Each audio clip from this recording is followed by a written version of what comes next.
Hello friends, so welcome back to another video. 1029 schedule to 2025 dengan video masa pen hin tele EPG ahiti chan kasim lo chon chu kahin sei tha ne ma tu ni hin sei gu ni chu hele Adhar Card na kona sim na la azi ahi na la namun kisu lo zi ayong hi min blackmail na ball the elo la min chi a kona document na kona chu sim la fraud ball the na mi tu chunga chu 2025 sunga he mi za no chi hi lai na hap ta khat no hi lai he ma tia chu pan atai ti chu mi khat jo ka ki ho pin ama chu tabanga chu sim root panga ho a na la a tia hung boi khai na cho chu detail sa hin sei du hin je chu bula ko na zone ge ne hin ngai pi ne hin vet pe la channel la tha ne lung set like share subscribe nim bol pi di no ka in te we ki pan ma song comment chu la bonga hin ki pan ka video ha bula ko na zone ge ne hin ngai pi ne hin vet pe zen ki pa thu gen se na channel la tha ne lung set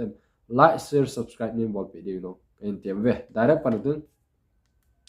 mi tam ta message na hin thot no ven ten kon kha tan nikilit sa yo ne hin ti win na ne wat sama ne hin thot no ven tel comment ho chu ne hin reply pon na ti win aji chu boina kana ne hana ka reply thelo phone nong ka khoi thelo ven chu ep ham ti ale ning kum ke tel tu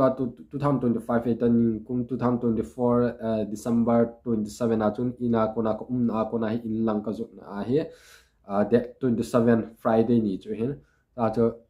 lampi a accident kana to hena chu ke se ka hi pon loi nu to hen ka accident hon a he ka ha ki su kha thon ke wan chu ka ha ki su kha de pon ma ka loi nu chu ha ki su kha in ten la ke yong he kong lang ho ka ki su he hena ti chu hen ti a to tin a hon chu ki nei na he ma cho cho hung hi pa ya hen tu a he video ke hin sem the na je na chu phone nong ka khoi man lo wat sama nin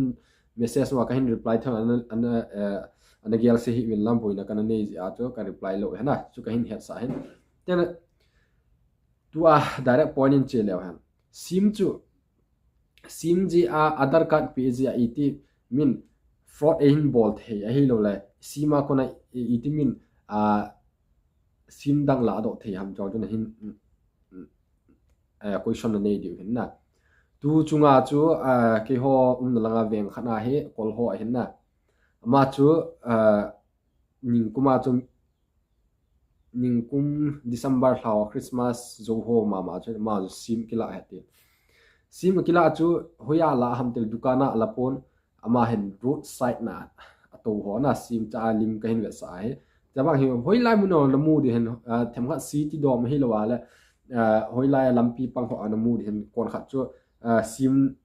roaming ji te la roaming man sanga ti asim chu lai gama sim chu gang chala black nga ho la man tam ho la ki chu he na chi chu he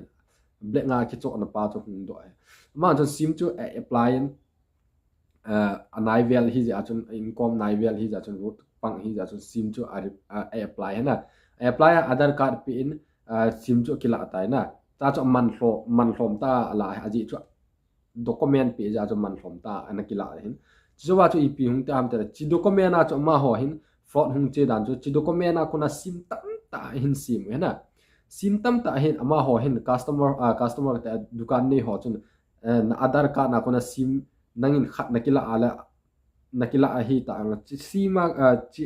Adhar Card na kuna chu sim som ni som thum hin sim ki no na chi chu a hin sim te le ep ham te le ama ho business ball hin chi business a ball na wa chu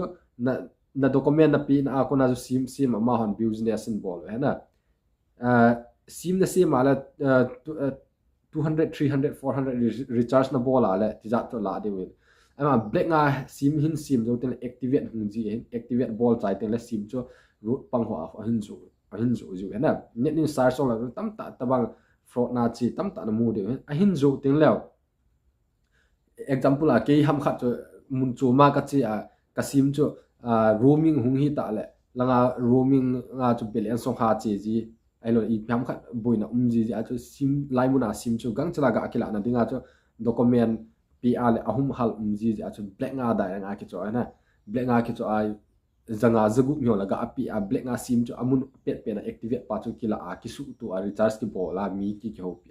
tabanga chu ma ho bol ji tel cha chu iti fraud hung chi ham ti ale akila ho akichu ho chun azo pa chun azu otai summu na dinga azu ne mi document na kona sim chu ama chun sum du na chu azu he na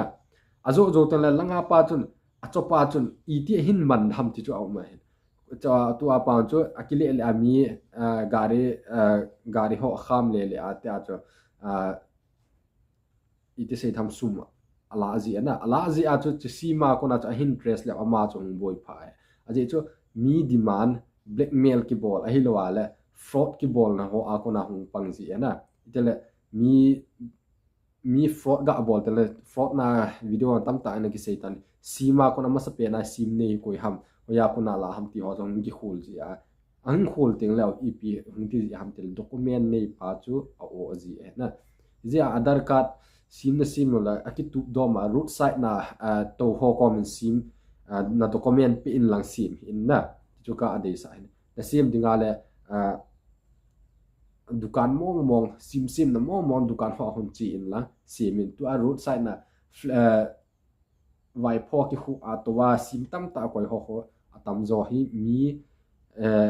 mi a na document pe dang la sim chu na mu tho na sum na ha pe ale na mu chong tu black a hi kin